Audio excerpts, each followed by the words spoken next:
Loudun 1634, le pacte des ombres.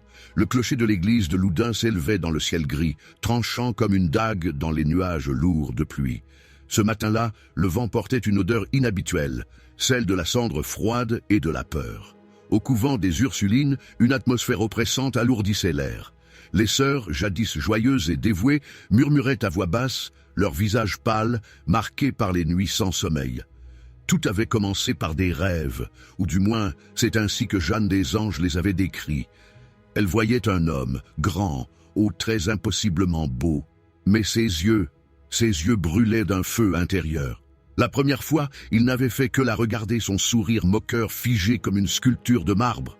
Mais nuit après nuit, il se rapprochait. Elle se réveillait, haletante, avec la sensation qu'une présence invisible était assise sur son lit. Un matin, alors qu'elle dirigeait la prière matinale, Jeanne s'interrompit soudain. Ses mains tremblaient, et elle tourna lentement la tête, fixant un coin vide de la chapelle.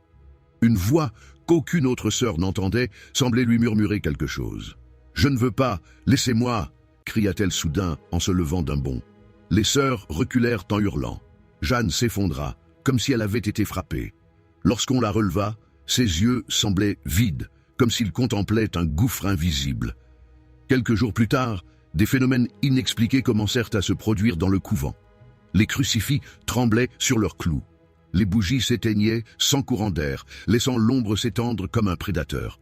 Une nuit, une sœur trouva Jeanne debout dans la chapelle, seule, ses bras tendus dans une posture grotesque, ses lèvres murmurant des mots dans une langue inconnue. Lorsqu'on tenta de l'approcher, elle se retourna brusquement, et ses yeux, disait-on, n'étaient plus humains. Ils étaient noirs, profonds comme le néant. Un soir, les sœurs trouvèrent Jeanne dans sa chambre, griffonnant frénétiquement sur un parchemin.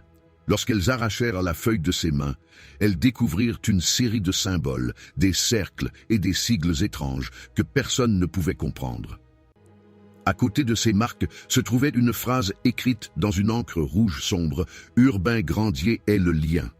Quand elle reprit conscience, Jeanne affirma que le prêtre Urbain Grandier, célèbre dans Loudun pour sa beauté et son arrogance, avait fait un pacte avec Satan. Selon elle, il avait envoyé ses démons pour la posséder. Les accusations jetèrent de l'huile sur le feu. Urbain était déjà mal vu par une partie des habitants, et cette déclaration fit naître une haine collective. Les prêtres furent convoqués pour exorciser Jeanne. La première tentative eut lieu dans la grande chapelle du couvent, transformée pour l'occasion en champ de bataille spirituel. Jeanne, vêtue d'une simple robe blanche, fut attachée à une chaise de bois, ses poignets serrés par des cordes. Les murs semblaient suintés d'humidité, et le silence n'était interrompu que par les prières murmurées des assistants. Lorsque le prêtre aspergea Jeanne d'eau bénite, elle se redressa brusquement, comme si elle avait été brûlée. Sa tête se renversa en arrière et une voix rauque, étrangement masculine, s'échappa de ses lèvres. « Idiot! Vous ne savez pas ce que vous affrontez !» La pièce sembla s'assombrir. Le prêtre poursuivit, tenant le crucifix devant elle. Jeanne éclata de rire, un rire qui résonnait comme 1000 voix superposées. Puis, soudain, son corps fut projeté en arrière avec une telle violence que les cordes de la chaise craquèrent. Elle hurla des obscénités, décrivant avec une précision terrifiante les péchés secrets des personnes présentes. Une sœur perdit connaissance. Une autre se mit à pleurer en suppliant qu'on arrête le rituel, la chute d'Urbain Grandier. Au milieu de cette frénésie, Jeanne prononça une phrase qui scella le sort d'Urbain Grandier. « Il a signé avec son sang. Ils viennent pour lui maintenant. » Le prêtre fut arrêté peu après. Lors de son procès, des preuves fabriquées furent présentées. Un supposé pacte écrit en lettres de sang, signé par Grandier, Lucifer et plusieurs autres démons. Malgré son déni, il fut déclaré coupable de sorcellerie. Le jour de son exécution, Jeanne fut prise de crise encore plus violente. On l'entendit hurler depuis le couvent, ses cris se mêlant aux cloches lugubres qui sonnaient l'heure du bûcher. Après la mort de Grandier, les exorcismes continuèrent. Jeanne prétendit être habitée par 8 démons principaux, dont Asmodée, Léviathan et Balaam. Chacun fut confronté par les prêtres au prix de scènes terrifiantes.